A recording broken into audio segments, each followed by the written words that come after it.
Bonjour, aujourd'hui nous allons examiner le vignettage et les différents flous que Photoshop a créés, et ils sont nombreux. Alors apparemment comme ça, vignettage et flou, on ne voit pas très bien le rapport. En fait, le vignettage comme le flou servent au photographe à concentrer l'attention, à concentrer les regards sur un endroit de la photo.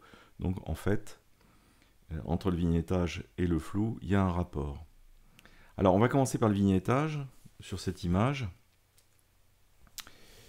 Et on va d'abord regarder un petit peu ce que propose déjà Lightroom et Camera Raw, sachant que Lightroom et Camera Raw, une fois de plus, c'est la même chose.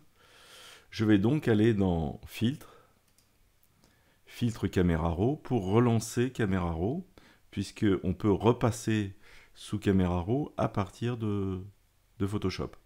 En revanche, à partir de Photoshop, on ne retourne pas sous Lightroom. Voilà, mais comme Camera Raw a les mêmes fonctions que Lightroom, on est dans le même univers. J'ouvre donc Camera Raw et je vais directement dans la correction de l'objectif.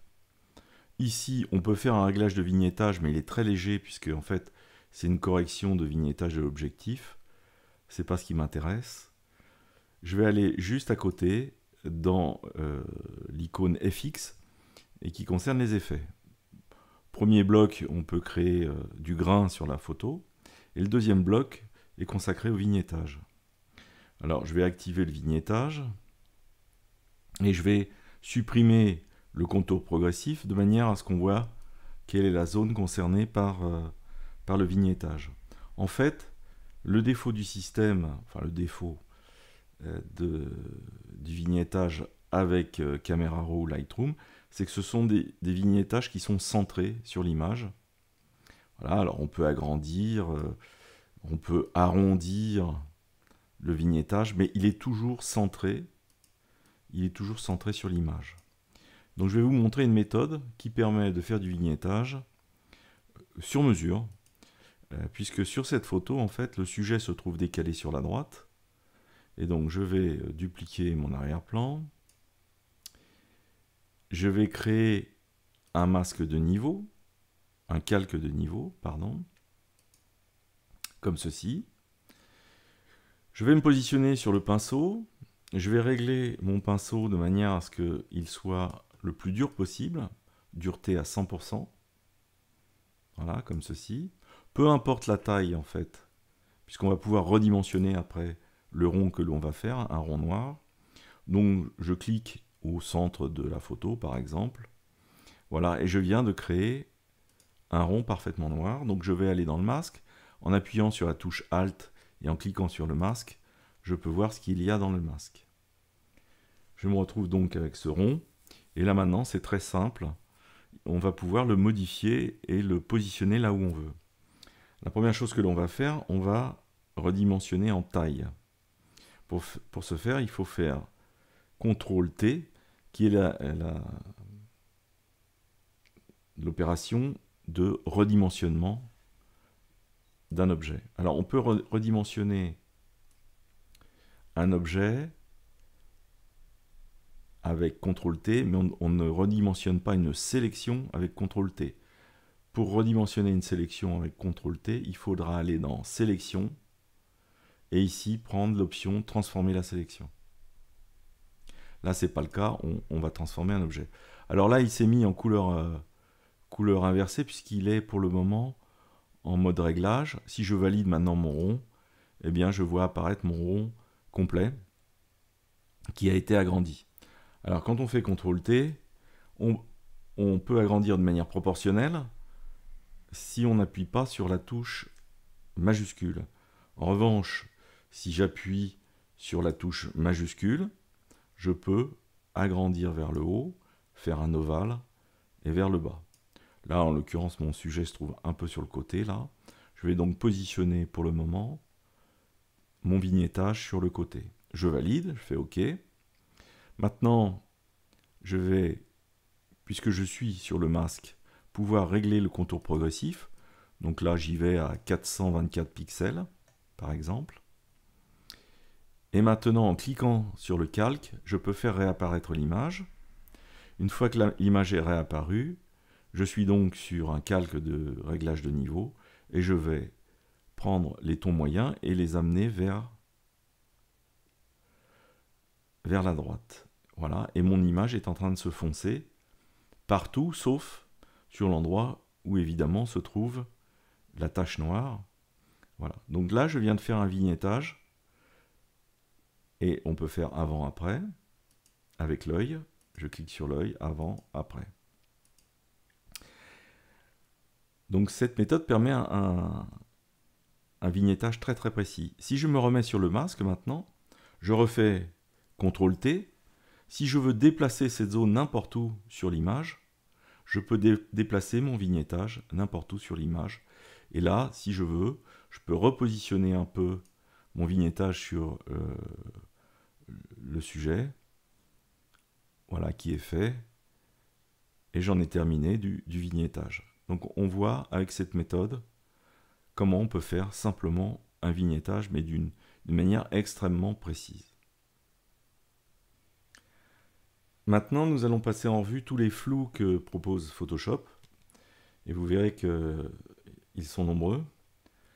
Mais avant ça, on va se concentrer sur la transformation d'une image en image vectorielle, c'est-à-dire en objet dynamique.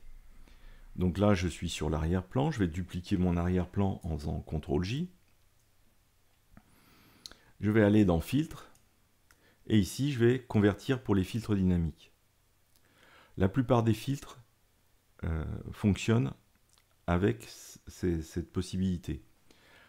Je vais convertir l'image en image vectorielle en cliquant là-dessus. Et je vais voir apparaître au bas de mon image, en bas à droite, un petit carré qui signifie que l'image n'est plus pixelisée, mais qu'elle est vectorielle.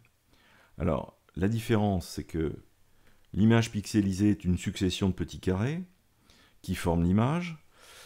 Si je déforme cette image, je fais pas mal de manipulations dessus, notamment des étirements, les pixels vont se déformer et l'image va être dégradée. En revanche, avec l'objet dynamique, l'image est vectorielle, et donc je peux l'étirer dans tous les sens, la déformer dans tous les sens. Les pixels ne seront pas déformés, puisqu'en fait il n'y a plus de pixels, et que c'est un aplat, une image en aplat qui est unique en fait. Alors, pour tous les filtres, il faut être en filtre dynamique, à l'exception de certains. Alors on va voir. Donc ici, si je vais dans flou, d'abord on trouve deux onglets flou, un qui s'appelle flou et l'autre qui s'appelle galerie d'effets flous. Dans flou, on voit que le flou de l'objectif n'est pas sélectionné, n'est pas actif. En fait, c'est le seul flou qui ne peut pas marcher sur un objet dynamique et qui est obligé d'être pixelisé. Donc, pour revenir à une image pixelisée, pouvoir utiliser ce flou de l'objectif, eh bien, il me suffit de me remettre sur mon calque, de faire un clic droit et d'aller sur l'option pixeliser le calque. Le petit carré disparaît en bas, donc je suis bien de nouveau sur une image pixel. Et si je vais sous flou, filtre flou, je vois que le flou de l'objectif est actif et que je peux l'utiliser. Autre particularité, si mon image était en 16 bits, je ne pourrais pas utiliser flou optimisé. Il y a un certain nombre de fonctions sous Photoshop que l'on ne peut utiliser qu'en mode 8 bits. Alors, où est-ce qu'on trouve le réglage? Ici, on va dans Images, Mode, et ici, je trouve 8 bits, 16 bits, 32 bits. Si je coche 16 bits et que je retourne dans les flous, je vais voir que le flou optimisé n'est plus disponible puisqu'il ne fonctionne qu'en 8 bits. Voilà. Voilà les seules restrictions à l'utilisation d'une conversion pour les filtres dynamiques. Alors, on va commencer par le flou, la série des flous que l'on trouve ici. Et donc, on va rester sur une image pixelisée pour pouvoir... On va commencer par le flou de l'objectif, justement, pour voir comment il fonctionne. Je clique dessus et je vois apparaître un menu contextuel. Alors, c'est une option qui est assez gourmande en performance d'ordinateur. Donc là, le flou s'applique à toute l'image. Et donc, je vais régler mon flou. Je créerai des masques pour retrouver la netteté sur les endroits que je souhaite. Alors, le menu est assez complexe. Bon, ici, on a la possibilité d'aller sur quelque chose où il y a la transparence. En général, il faut avoir de cliquer le masque de fusion. Ensuite, flou de la distance focale. En fait, là, c'est la quantité de flou que vous réglez ici. Voilà. Alors ici, on peut inverser le flou. Ensuite, il nous propose tout un tas de réglages sur la forme du diaphragme. Bon, là, on est en pentagone. Bon, c'est un environnement assez compliqué. Voilà, ça, c'est le rayon du flou, donc ça, on connaît. La courbure des lames, alors, ils sont allés très loin dans l'imitation, en fait, du flou de l'objectif. La rotation, etc. Ici, on peut régler des tons spéculaires, c'est très très compliqué et ça n'a pas d'utilité a priori en photo. On peut rajouter du bruit également, voilà, et choisir si on veut un flou de type uniforme ou gaussien. C'est pas un flou que je recommande, tant il est compliqué, on va voir qu'il y a des systèmes de flou beaucoup plus simples que celui-ci. Celui-ci a la volonté de vouloir imiter absolument un flou d'objectif. On revient par ici. Je vais convertir pour les filtres dynamiques, puisque maintenant, tous les autres vont fonctionner avec un filtre dynamique. Donc je convertis, et je vais voir apparaître au bas de mon image le petit carré blanc, qui signifie que désormais mon image est une image vectorielle. Je reviens sur les flous. On a vu le flou de l'objectif. Le flou de surface, alors c'est un flou assez intéressant que l'on utilise notamment pour faire de la retouche de visage. Alors on peut l'appliquer évidemment à une photo. Voilà. C'est quelque chose de très doux.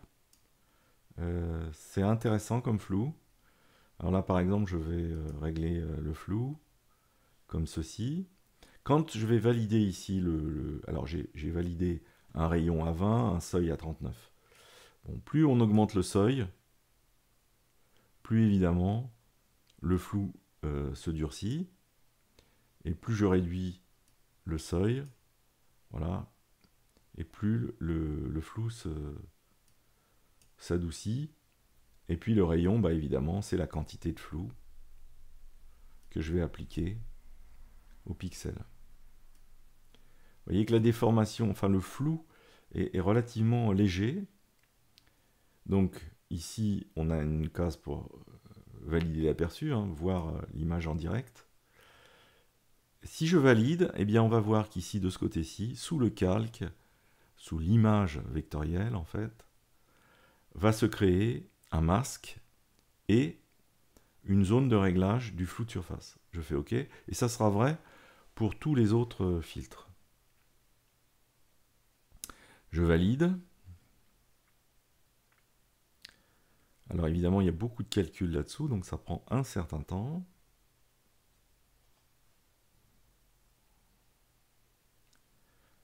Et en attendant, l'image n'est pas encore affectée.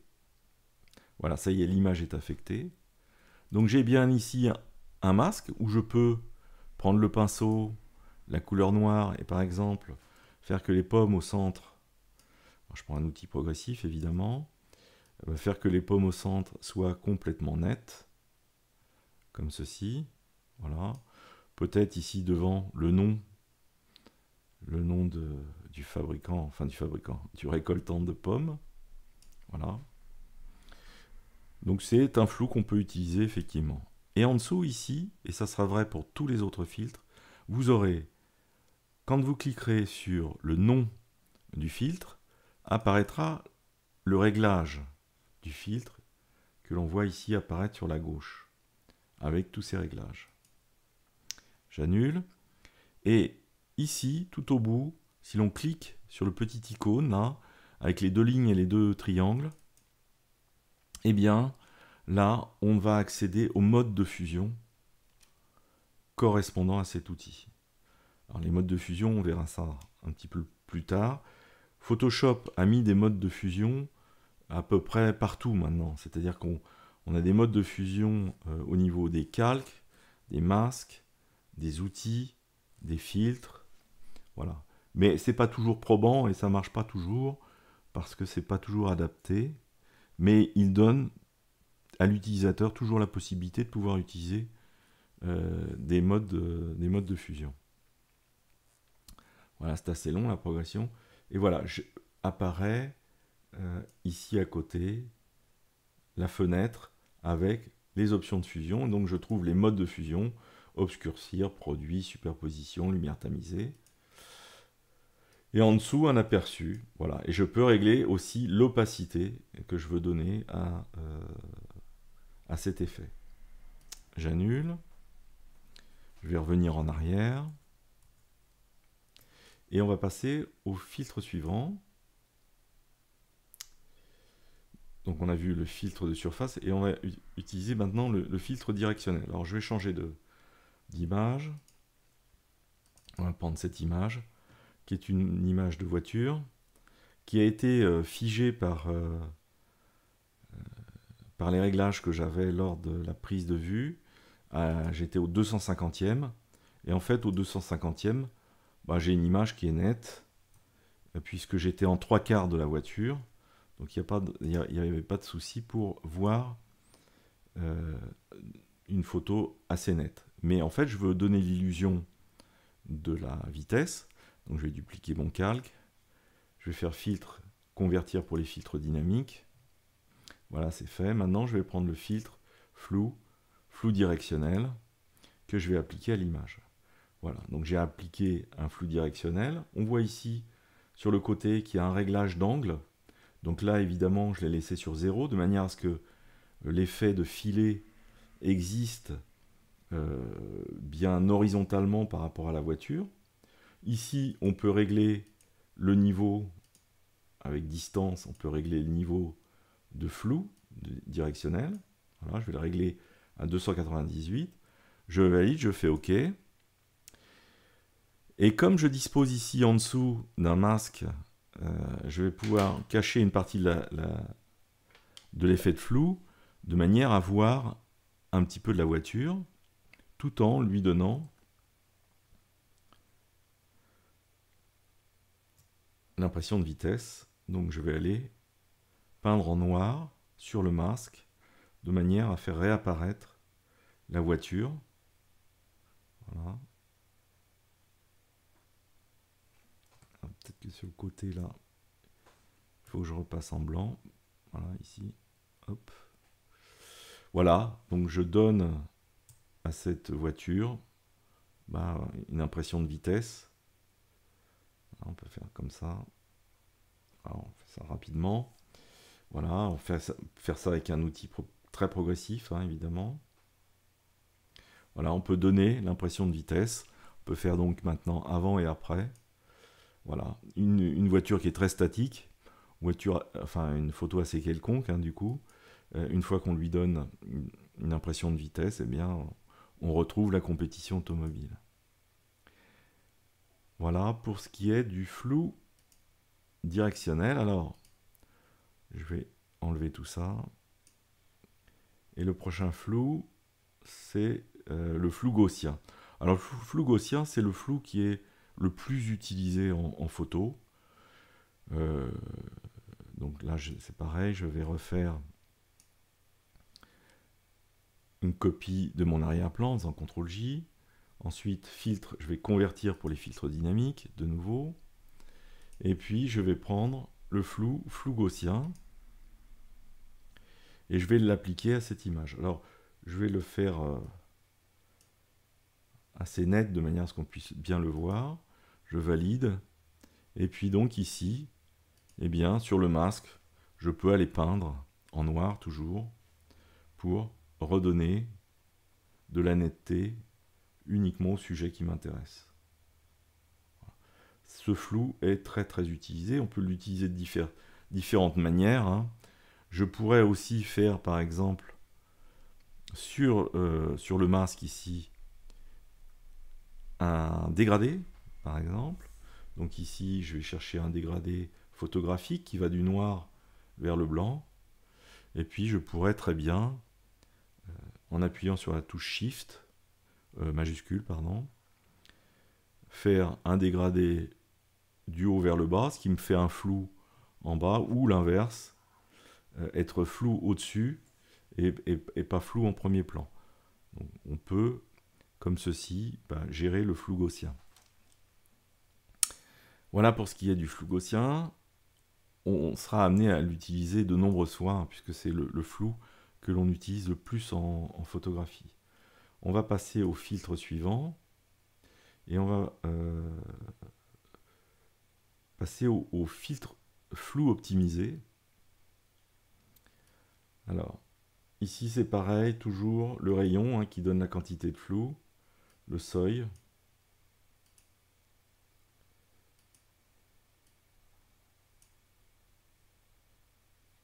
Alors, j'ai pas créé de filtre dynamique, donc je vais faire filtre, convertir pour les filtres dynamiques, filtre flou optimisé, voilà.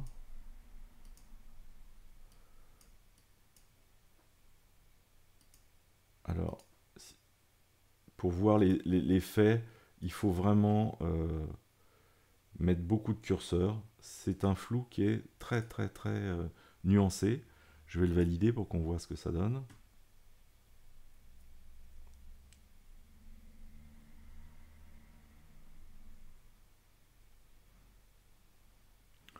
Bon, il ressemble étrangement aux autres flous, sauf qu'il est très ténu.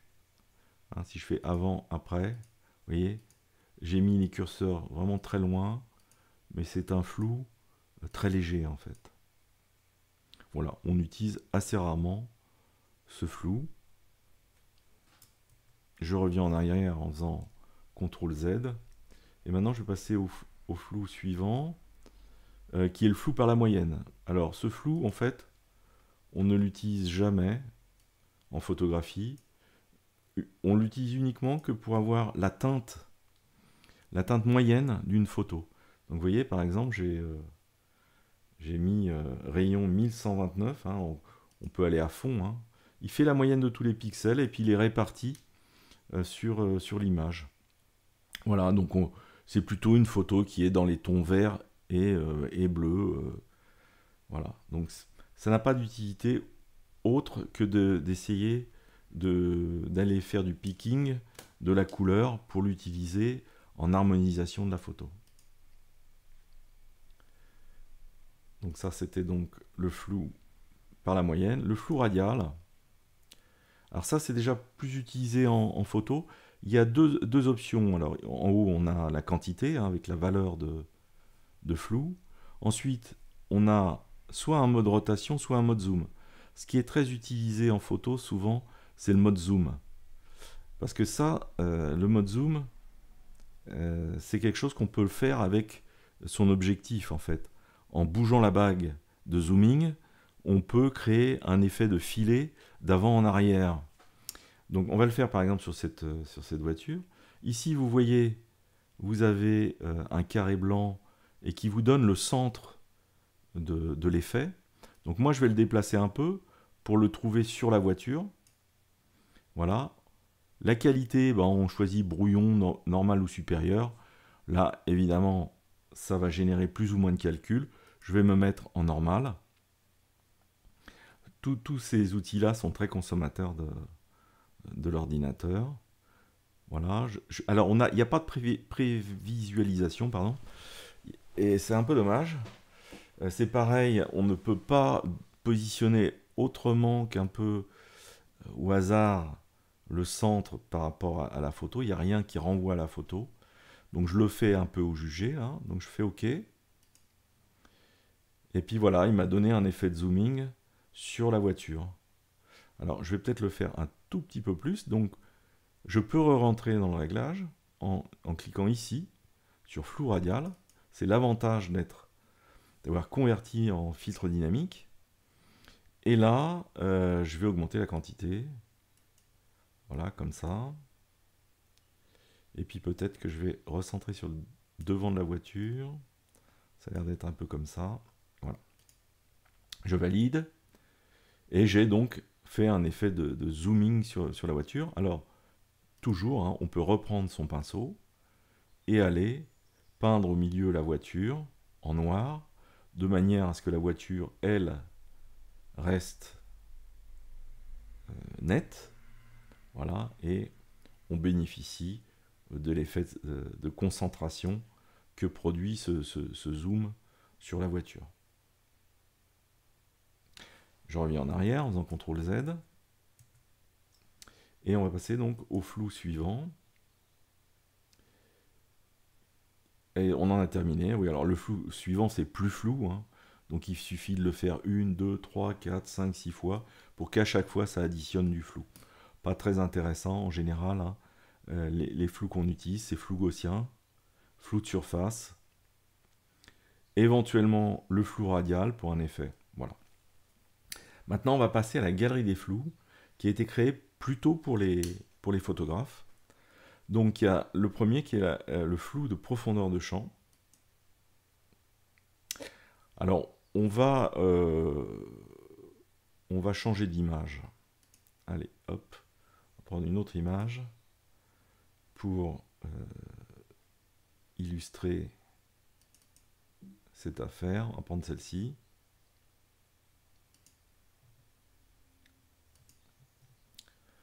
Voilà.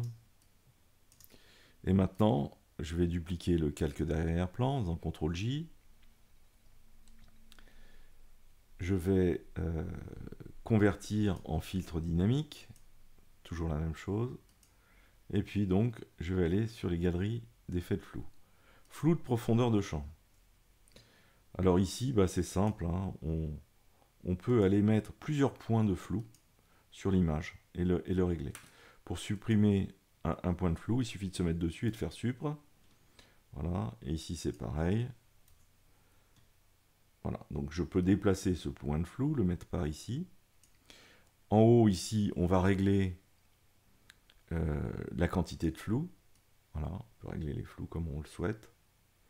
Voilà, je peux évidemment créer du flou et puis plus tard, sur le masque, mettre une zone de netteté. En dessous, il propose plusieurs effets. Alors, un effet qui est assez intéressant, notamment dans le cadre de cette photo, qui est l'effet de bokeh. Alors, je vais choisir un flou moyen comme ceci. Alors, pour régler le flou, vous voyez, il y a un petit curseur tout autour, là. Plus je vais cliquer vers, là je suis à 10 heures.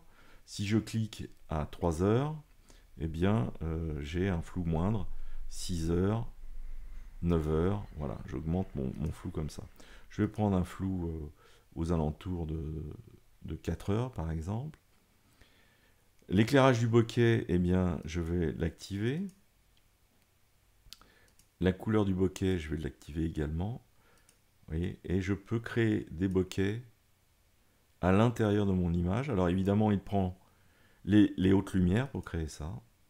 Et je peux régler entre l'éclairage, la couleur et la plage d'éclairage ici. Vous voyez, je peux plus ou moins renforcer l'effet de bokeh sur la lumière. Je choisis le niveau de lumière. Pareil ici. Voilà. Donc j'ai fait un choix là, par exemple, comme ceci. Une fois que c'est terminé, eh bien, alors il y a aussi des effets de mouvement possibles. Ça, c'est disponible que pour le flou de tracé. Donc là, ça n'est pas disponible pour le flou de profondeur de champ. Et puis, on peut rajouter également du bruit. Voilà. Je clique, je fais OK. Et maintenant, sur mon image, je vais aller chercher le masque. Je vais prendre de nouveau mon pinceau, et toujours la même technique. sur la zone que je veux mettre en valeur, et je vais la rendre nette par rapport au reste de l'image. Et donc on peut faire avant et après. Donc on se met sur le masque d'arrière-plan, on clique sur l'œil, on fait Alt, avant, après. Voilà, c'est une ambiance Noël avec du bokeh qui me fait disparaître un petit peu tous les autres objets et concentre l'attention uniquement que sur les bougies. Voilà, intéressant comme système de flou. Je reviens en arrière, CTRL Z, une fois, deux fois. Et maintenant, on va passer au flou suivant, qui est le flou de diaphragme. Alors celui-ci est intéressant. Alors on peut le centrer là où on veut, hein, il suffit de se mettre sur le centre et de maintenir la souris enfoncée pour le déplacer. Ensuite, vous avez 4 points blancs qui se trouvent à midi, 3h, 6h et 9h. C'est la zone de netteté, donc je peux la concentrer plus sur les bougies par exemple. Je vais concentrer la zone de netteté sur les bougies. Et ici, je peux agrandir avec la double flèche. Hein. Quand j'ai la double flèche sur le côté comme ça, je peux agrandir sur le côté. Je peux même orienter. Voilà. Donc je vais élargir. Et la zone qui se trouve entre le point blanc comme ça et le trait extérieur, c'est la zone de flou. Hein, sachant que la zone nette se trouve entre le point central et le premier point du bas là. Voilà, donc il faut bien veiller à être sur le bon calque. Je n'étais pas sur le bon calque. Voilà, donc je ne suis pas sur le calque d'arrière-plan, parce que on ne peut pas travailler sur le calque d'arrière-plan. Donc là, je vais augmenter le flou, par exemple, sur les côtés. Je peux encore redimensionner, évidemment, mon cercle. Voilà. Si je tire vers le bas, je vais augmenter ma zone de flou en bas. Je peux recentrer ma zone de netteté, hein, en remontant les 4 points cardinaux. Voilà. Et on nous propose aussi, en bas, ici, de pouvoir inclure des bokeh sur cette même correction. Donc ici, je vais augmenter le bokeh. Et on voit que dans les zones de flou se crée un bokeh, hein, sur les côtés, là. Je peux jouer également sur la couleur des bokehs. Alors, je vais... Vous voyez, si j'augmente l'éclairage des bokehs, j'ai des points blancs carrément. Donc, c'est pas ce que je veux. Voilà. Si je veux encore mettre plus d'objets en bokeh, bah, je vais concentrer encore plus la partie nette de l'image. Je peux également étendre encore ici ma zone de flou sur les côtés. Voilà, je suis net au milieu. Flou sur les côtés. Et sur les côtés, j'ai créé du bokeh. Je peux même ici régler la plage de couleur, la plage d'éclairage, pardon. Voilà, donc faire varier la plage d'éclairage sur les basses lumières ou les hautes lumières. Voilà, j'en ai terminé. Je valide. J'ai encore la possibilité, si je le souhaite, c'est d'enlever l'effet en allant faire de la peinture sur le masque. Hein. Mais là, cet outil permet de régler directement ce que l'on veut. Donc là, on peut faire avant et après. Alt sur l'œil qui se trouve sur le calque d'arrière-plan. Voilà, avant, après. Quelque chose de plus chaleureux par rapport à Noël et plus centré sur le sujet, les 3 bougies au centre. Voilà, quelque chose d'assez intéressant. CTRL Z, pardon. Une fois, deux fois. Et maintenant, nous allons passer au flou suivant, qui est le basculement décentrement. Alors, c'est à peu près le même système, sauf que là, vous avez 2 bandes verticales ou horizontales, selon comment vous allez orienter les lignes, là, parce que vous pouvez le mettre en vertical aussi. La ligne du bas en pointillé, c'est la zone de flou, entre cette ligne-là et la zone blanche qui se trouve, le trait blanc qui se trouve en haut. qui délimite le premier niveau de netteté jusqu'à la deuxième ligne qui se trouve juste au-dessus, qui est la deuxième limite de netteté, que je peux augmenter comme ceci. Et puis, on repart en haut, de nouveau, avec le trait pointillé vers la zone de flou. Voilà, je l'ai mis en dehors même de l'image, comme ceci. Et maintenant, je peux augmenter mon flou, toujours de la même manière, avec le petit cercle qui se trouve au point central, là, que je peux mettre à 3 heures, ici, que je peux mettre à 6 heures, à 9 heures, ou comme ceci, à 11 heures. Alors là, c'est assez flouté, mais c'est intéressant. Et de la même manière, on peut aussi mettre en place un effet de bokeh en bas. Voilà, ici un peu. Mais les effets de bokeh ne s'appliquent que dans les zones qui sont floutées, jamais dans la zone de netteté. Voilà, on peut régler de nouveau la plage d'éclairage. Et ici, dans le basculement décentrement, on peut régler le flou à plus ou moins. Donc, soit on le règle par la roue qui se trouve au centre, soit on le règle ici, sur le curseur de flou. Voilà. Il propose un curseur de distorsion dont je ne connais pas très bien l'effet. Voilà. Distorsion symétrique. Voilà. Voilà pour ce qui est de l'outil effet de flou, bascule, décentrement. Ça peut être utile Alors on aurait pu mettre le point de netteté à ce niveau-là, être net jusqu'au bord de la table. Faut que je vais me remettre droit. Voilà, il faut prendre ici la flèche pour descendre. Voilà, j'aurais pu être flou jusqu'au bord de la table en bas et rester non, net pardon, jusqu'en bas et rester flou au-dessus là. Bon. On règle évidemment comme on veut. On passe au flou suivant qui est, on est toujours dans les galeries d'effets de flou, le flou de tracé. Alors là, c'est encore un flou assez particulier. Donc ici, on vous propose une vitesse. Donc c'est un flou de filet en fait. Un flou comme on a fait sur la voiture tout à l'heure. Voilà. Donc on règle ici la longueur du tracé. Alors on peut le mettre dans n'importe quel sens sur l'image. Et on va voir que ça peut être extrêmement complexe comme outil, puisque ici vous avez un point au milieu, et si je clique dessus et que je maintiens, je peux déformer cette zone. Voilà, je peux déformer l'image en même temps que j'ajoute un flou. Je peux allonger ici dans l'image le tracé, rajouter un autre point pour faire une nouvelle courbe et donner un nouvel aspect à l'image comme ceci. Donc on règle l'intensité ici avec vitesse comme ceci. Les filements, ça va être le niveau de filet. Voilà. Jusqu'à l'éliminer complètement si je viens complètement sur la droite.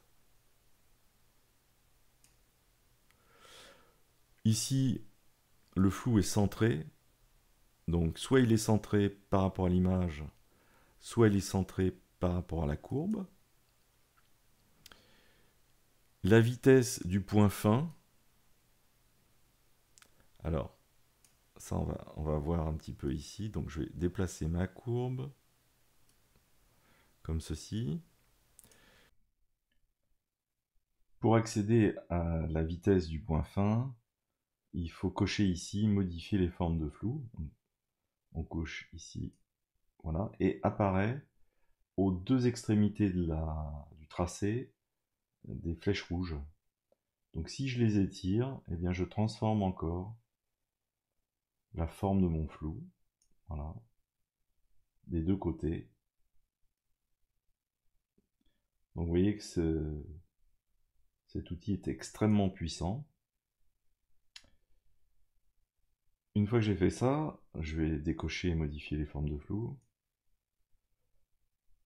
En dessous, il me propose encore des options, notamment intensification du flash.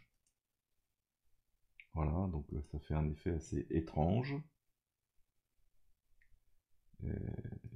Et également flash stroboscopique, c'est pareil.